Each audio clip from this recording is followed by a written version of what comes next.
On that note, Michael, do you want? I just hand it over. Go, Danny, go. This is the incredible music ecosystem members, Danny Grant and Dow Constantine. Everybody. It's actually really exciting for me to get some time to talk with you. I'm Danny, I'm a venue owner. I'm a long-term musicians advocate.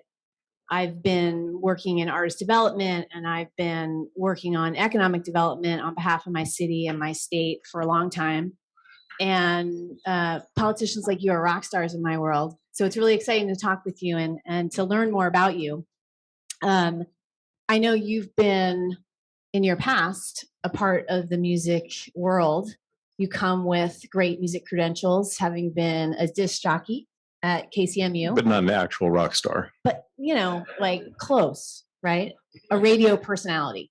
Anyway, but, and that's where, you know, you kind of, in my mind, kind of struck a note with me as someone who really kind of understands where we're coming from. I mean, you met your wife Shirley doing that, and you've always been into music. Tell me about music in your life.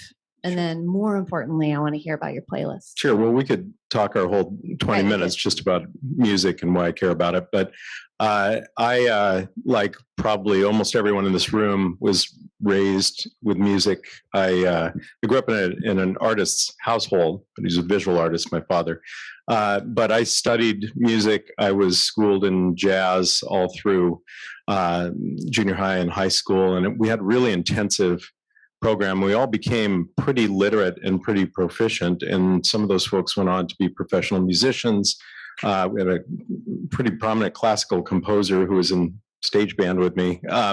It was a good grounding, and I think it's one that was a good grounding for our entire community as well. That, you know, if we're talking about music ecosystems, that was part of what created the fertile soil, at least in our part of town, for a continuing a musical consciousness. In college, so I was in college in the early 1980s at the University of Washington. I wandered down one day to the college radio station and walked in. This was one of the scariest moments of my entire life, including when I announced I was running for county executive. I walked in and volunteered to work at the college radio station. And that was the beginning of a beautiful relationship in a couple of ways. One was they eventually took pity on me and gave me a shift at 2 in the to play whatever I wanted, including a lot of dead air. And then eventually so this is kind of in the post-punk days in Seattle and before the Seattle thing happened. And then I met my wife there. She was the music director and the coolest woman on campus. She had like the whole like giant Lydia Lunch hair thing going on. And I pursued her, and eventually we connected. And you know, today we have an 8-year-old who's learning the piano and bringing K-pop into our home, right. 24 hours a day. Good for her. She's right on the cutting edge. Yeah, and I mean, and then you went on. Now you're a politician. King County is a huge county. It wasn't something that was on my top of mind. I know Seattle's a big city, but King County, you know, 2.5 million people, 13th largest populace in the country. You know, and I think having your leadership there has been really great. I mean, you've had huge growth, you've had diversity growth. That's really impressive. And I think having a politician who's actually an advocate is a really special thing.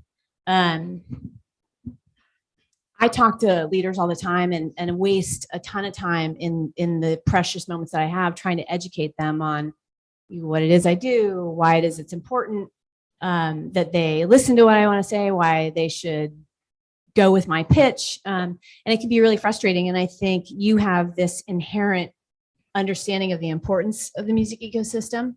And I wonder if you can share with us, like, I'm sure you run into this with your peers, yeah. You know?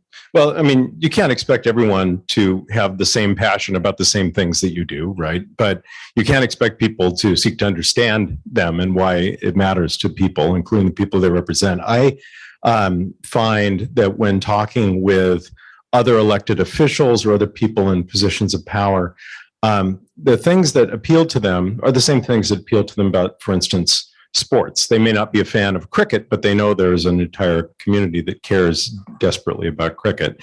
And it's a parade that they want to get in front of. And the same thing has proved true about popular music in our community. You know, everybody claims to have been at the first Nirvana show. Nobody was there, right?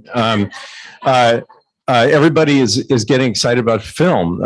Kate Becker, our creative economy director, has been leading the charge on our reestablishing Seattle and King County as the capital of filmmaking. And so there's this aspect of wanting to be with popular kids that's important to people whose entire living is based on being popular. And I think also, you know, being able to observe the way in which music unites people. And I know this has been discussed several times throughout the conference, but the passion that people share around music is the kind of community that a good elected official wants to cultivate. Right. And finally, and maybe a little cynically, but I don't think so. There are wanting to have individuals who care about music or film or art think well of you is important to people. Whether it's a musician or a club owner or simply a big fan, if they see you as a champion helping make the thing they care about happen, that is something that a politician gets a lot of reward out of. And so bringing people to your venue, introducing people to a new genre that they're not familiar with, introducing people to something that they haven't been familiar with, but that they can understand matters to their constituents, I think is key to all of this. It is important to make the economic argument, and music and the arts generate tens of millions of dollars and tens of thousands of jobs in our community.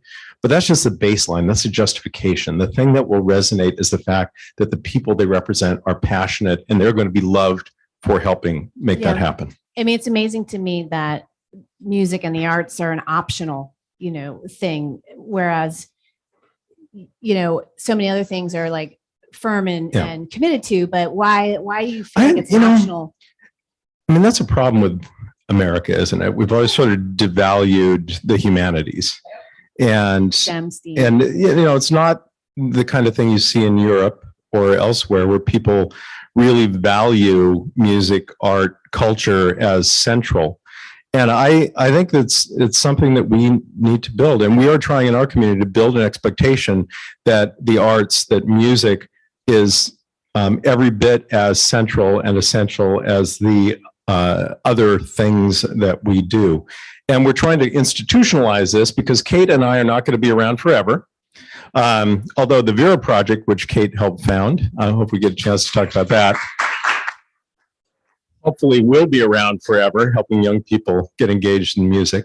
But I do think that this is something in the American character that is a deep flaw, and we need to work to turn that. Yes, please. We were talking about venues and physical spaces, cultural anchors that are in our communities, and Music Policy Forum. We've been reflecting a lot on the pandemic, and of course we are, because we're coming out of it. Music Policy Forum was involved in starting REVS, Reopen Every Venue Safely. 18 cities across the country participated. It was an incredible experience. Seattle had one of the most active and effective REVS organizations that we saw. And I remember this really critical, pivotal moment when we were working on REVS, when Kate brought to our attention that King County, under your leadership, was the first to really put money into venue recovery. Can you tell me why? Yeah, well, so I was here when I got the call that we had the nation's first outbreak of this novel coronavirus in our community. And I got in the plane and flew back and was just, thinking about what do I have to do when we land? We had to announce it to the world, but we also had to immediately start working on making our transit system safe and making people in detention safe. And I thought about, if businesses aren't able to operate, certainly clubs are not going to be able to operate where people are in close confines. And I started thinking about what can we do to keep them afloat? Because I've been with the industry for a long time and I knew what a hard time folks had making ends meet even without this challenge. So we immediately moved to fund kind of the survival of venues for, I think, $750,000, Kate, was that right? And then we followed on after that when we started to receive the federal funding with an investment of, I think, 34.2 million. Thank you for that. I remember the number. 34.2 million in arts and culture to make sure that when we got to the other side of COVID, we still had the things that made life worth living in our community, right? I mean, you do a lot of support of the overall ecosystem, and that money was critical for the recovery. But you also do a lot of local support of specific organizations, and I think about the Vera Project, Totem Star, and even Bumbershoot as a festival. So Bumbershoot is our Labor Day It's Always Raining festival, and it's had some financial struggles as the models changed over the years, and we're working on getting it restarted. But the Vera Project and Totem Star, which is a newer organization run by a still, I think, young musician named Daniel Pak, who has been helping young people, thousands of young people, learn to play, to record, to do a lot of the same things that Kate envisioned at Vera Project as well. I think that those are essential to the health of our community. And I'm going to just preach something to the choir for a minute, which is every young person needs to have a real grounding in music. Kids need to learn music. They need to understand music. They need to be able to play music if they want to. And that should be every bit as fundamental to an education as reading, writing, and arithmetic, all of which are important. But my life was changed completely by the fact that I had magnificent musical education in the Seattle public schools from people who were deeply dedicated and helped us to learn and grow creatively. Yeah, I mean, the tangible benefits of music and the intangible benefits of music, just joy and social interaction and all this stuff are incredibly important and so difficult to support and defend. I think speaking of preserving cultural spaces, I think that's definitely a nationwide issue that we're running into, but it's on your mind. You're thinking a lot about that. Well, and I want to talk about that in just a second. There's one more thing I want to add on about education. We ran a sales tax measure a couple of years ago, well, about 5 years ago, called Access for All. And it failed just barely because the one major newspaper opposed it. But that would have, in part, helped fund education for every music education and art education for every young person in the county, all 19 school districts. Getting musicians out to rural school districts, getting every kid acquainted with musical instruments, whether it's guitar or violin, making sure that everyone had that grounding and that it was brought up so that every single kid had a chance to participate in our cultural life.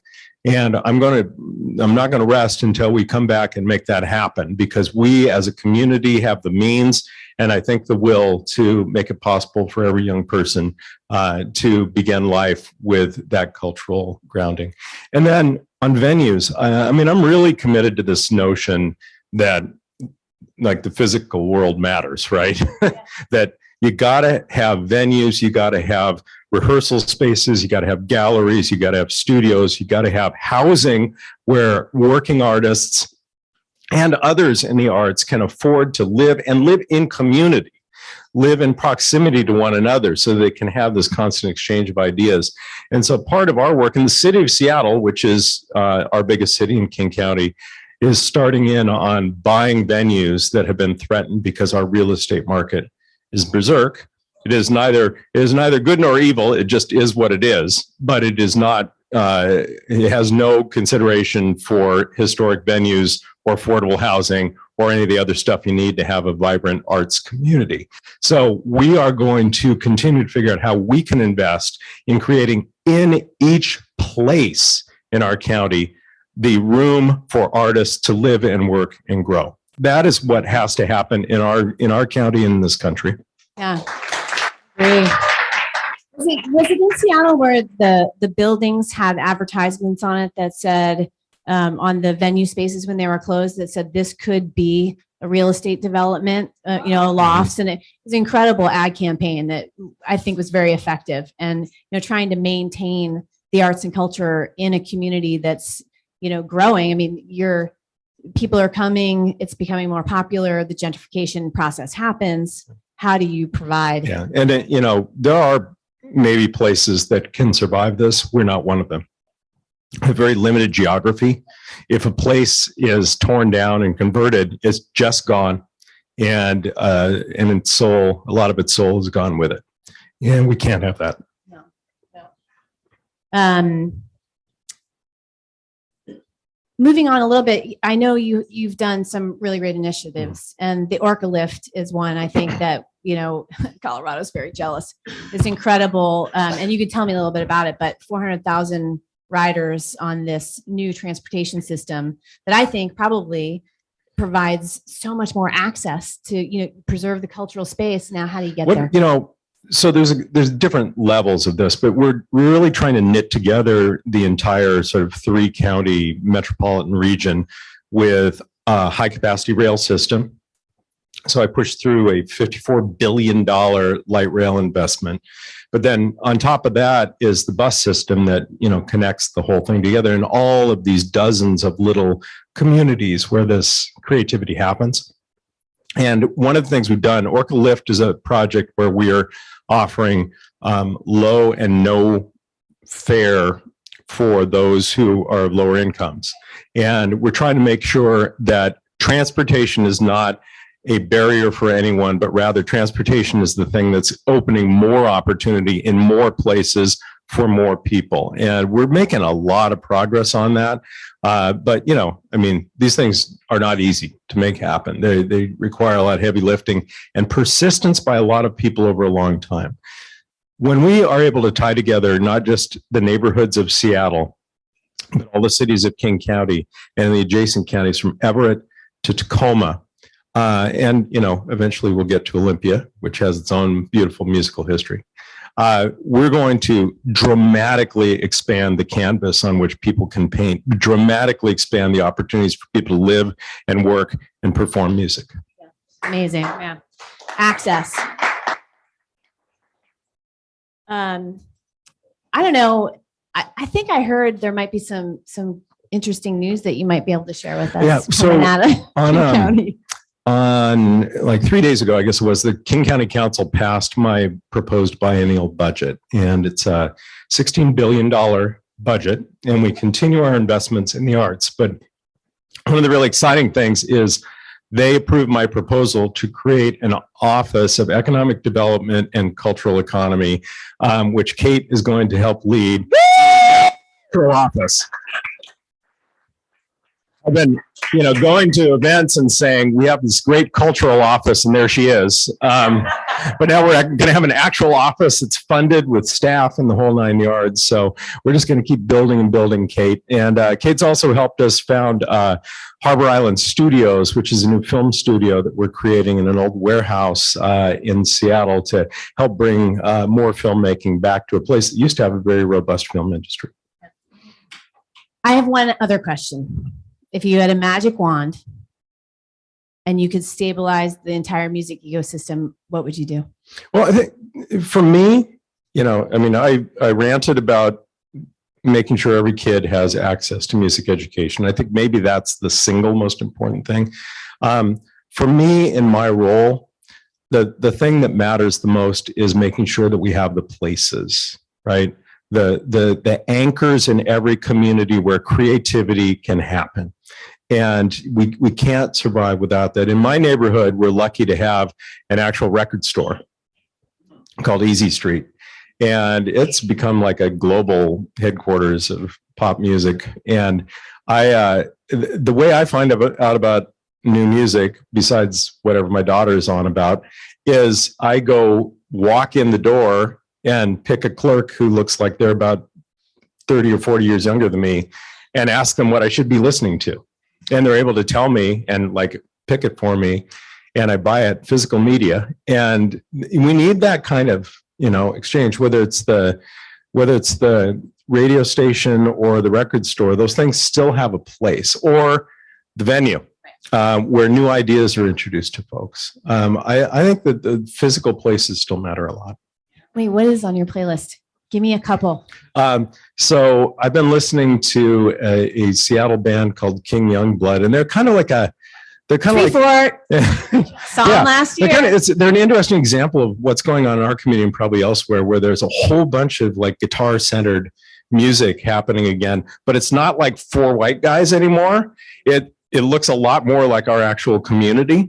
And there's a guy named Aaron Jones who's really successful and doing work that is rock and hip hop and all sorts of interesting work coming out of our community. Right now, today on the plane, or yesterday on the plane, I was actually listening to Empty Glass by Pete Townsend, because that's just what I needed to listen to yesterday. And as I say, almost everything in our house is BTS right now. Right. BTS with a little Lizzo. Need a little reprieve. Yeah. Thank you so much. I mean, your leadership is setting an example across the country, and it's templates like that help all of us try and encourage, our leadership to do the right thing. So thank you. We appreciate it. I'm so grateful. And thanks to all of you.